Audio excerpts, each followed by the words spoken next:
बेटे आज की क्लास का हमारा सेकंड टॉपिक है qualitative characteristics of accounting information. बेटे हमारे पास ना अकाउंटिंग इंफॉर्मेशन के अंदर चार क्वालिटेटिव कैरेक्टरिस्टिक्स हैं। हमारे पास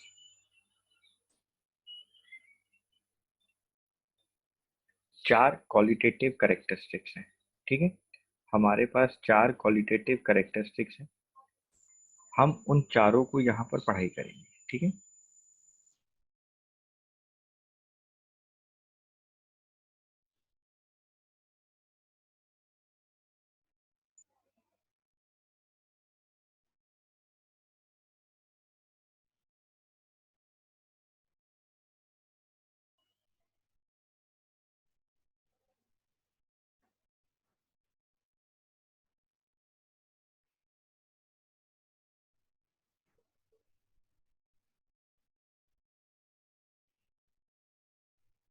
देखो qualitative characteristics of accounting information. हमारे पास चार क्वालिटेटिव कैरेक्टरिस्टिक्स है। पहला है रिलायबिलिटी। उन्होंने कहा कि आपके अकाउंट्स रिलायबल होने चाहिए। रिलायबल मतलब जिस पे विश्वास किया जा सके। तो सर ऐसे अकाउंट्स कौन से होते हैं जिन पे विश्वास किया जा सकता है?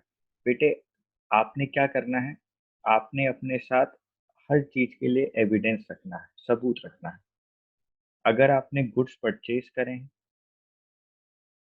तो आपके पास परचेज बिल होना चाहिए। अगर आपने गुड्स सेल करे हैं तो आपके पास सेल बिल होना चाहिए। यानी सर हमारे अकाउंट्स तभी रिलायबल होंगे जब हमारे पास एविडेंस होगा। हाँ बेटा। पॉइंट नंबर टू,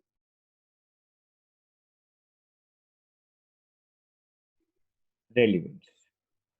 आपको यहाँ पर सिर्फ और सिर्फ बिजनेस से रिलेटेड चीजों को लिखना है। आपने यहाँ पर अननेसेसरी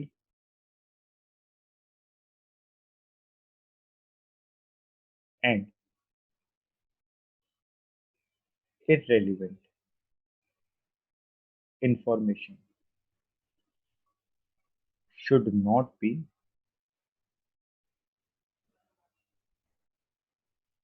included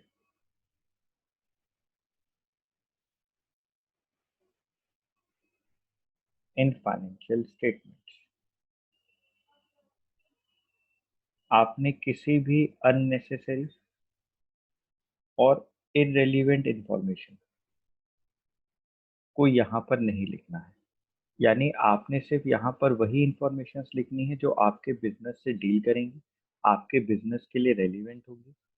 ठीक है, आपके बिजनेस के लिए डील करेंगी, आपके बिजनेस के लिए रेलिवेंट होंगी। ठीक है, आपको यहाँ पर किसी भी अननेसेसरी इनरेलीवेंट इंफॉर्मेशन को नहीं लिखना है। आपने सिर्फ वही इंफॉर्मेशन लिखनी है जो आपके बिजनेस के लिए जरूरी होगी, आपके बिजनेस के लिए रेलिवेंट। सर हम यहाँ पर कभी भी ऐसी इंफॉर्मेशन को नहीं लिखेंगे जो हमारे बिजनेस के लिए इरेलीवेंट होगी। हाँ बेटा, आपको यहाँ पर कभी नहीं लिखना। आपको सिर्फ रेलिवेंट इंफॉर्मेशन जो आपके बिजनेस के साथ डायरेक्टली या इनडायरेक्टली डील करे, आपसे वही लिखें।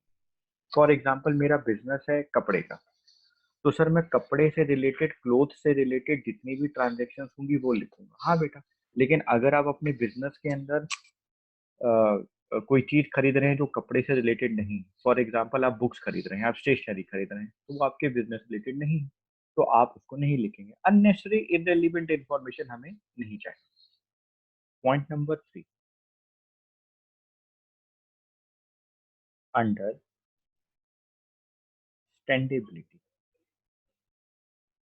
बेटे आप ऐसे अकाउंट्स बनाएंगे जिसको हम इजिली अंडरस्टैंड कर पाए। ऐसा ना हो कि हम उनको पढ़े और हम अंडरस्टैंड ही ना कर पाए। इंफॉर्मेशन को आप इस तरीके से प्रेजेंट करेंगे, इस मैनर में प्रेजेंट करेंगे कि जो यूजर्स हैं उसको इजिली अंडरस्टैंड कर पाए। And information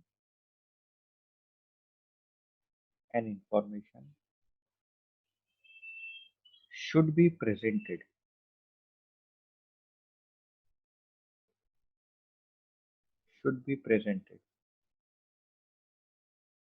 in such a manner that users can easily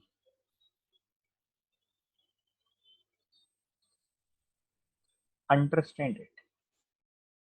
आप इंफॉर्मेशन को इस तरीके से प्रेजेंट करेंगे, इस मैनर में प्रेजेंट करेंगे कि उसको पढ़ने वाले यूजर्स उसको इजीली अंडरस्टैंड कर पाए।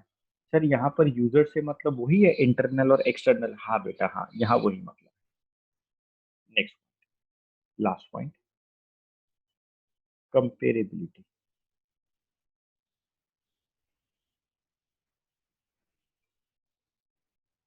सर कंपेरेबिलिटी का क्या मतलब है बेटे?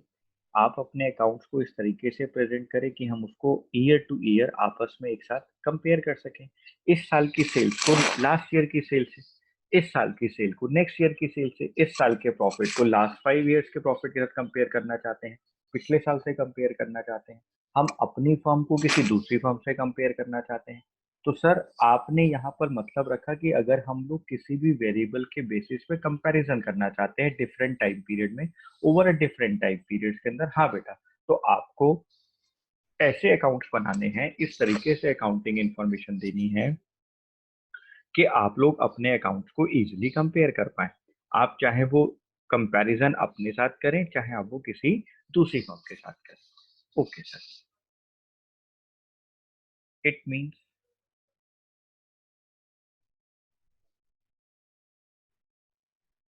That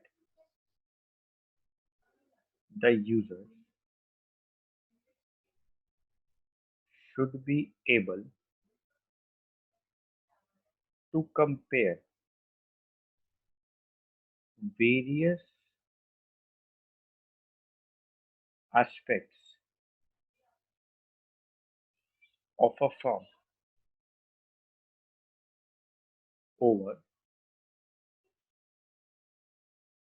different time period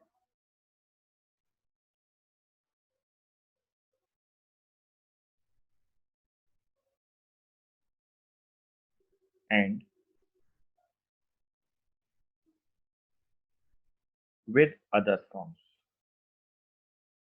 sir अगर हम लोग अपने आप से ही कंपेयर करें, बेटे मैं यहाँ लिखवा देता हूँ, अगर आप अपने आप से ही कंपेयर करते हैं तो उसको कहा जाता है intra firm comparison.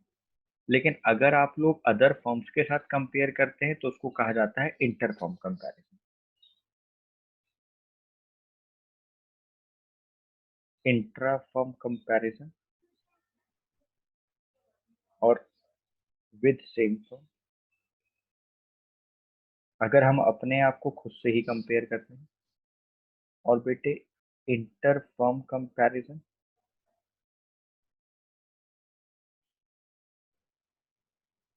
With other.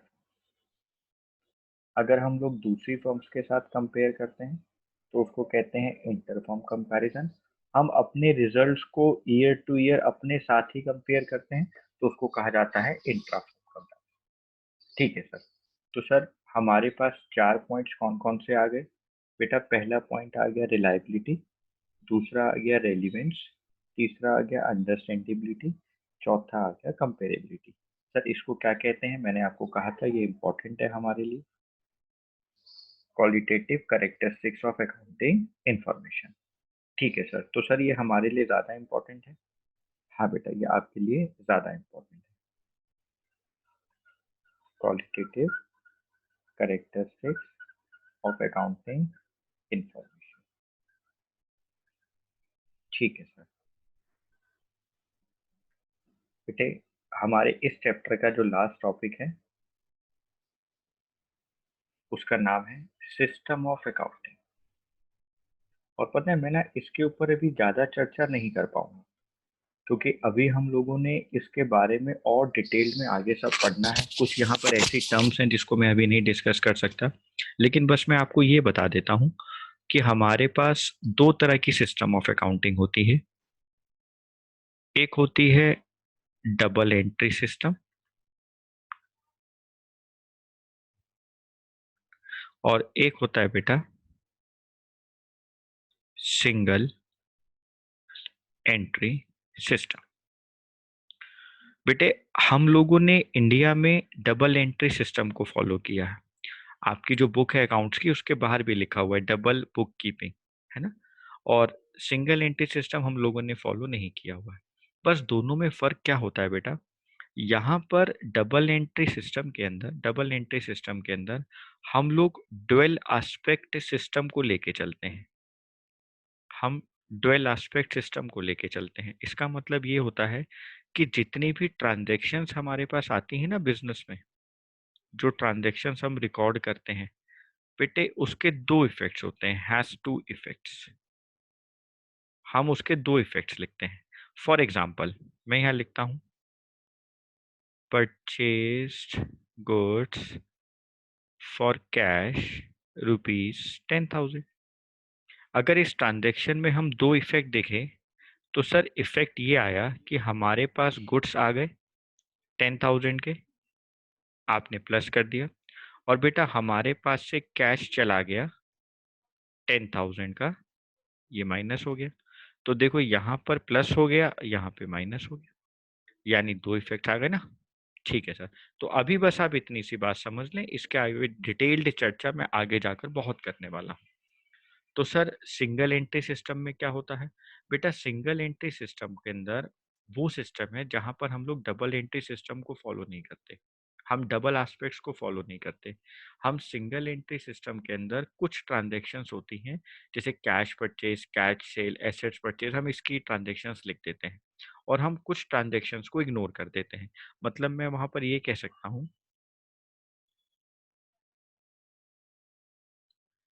कि single entry in respect of certain transactions. बेटे हम लोग ना सिंगल इफेक्ट में चलते हैं, कुछ ट्रांजैक्शंस को लिख देते हैं और कुछ ट्रांजैक्शंस को इग्नोर कर देते हैं। इग्नोर सम ट्रांजैक्शंस। तो सर हम ये कह सकते हैं कि सिंगल एंट्री सिस्टम में ट्रांजैक्शन सिंगल साइड रिकॉर्ड हो रही है।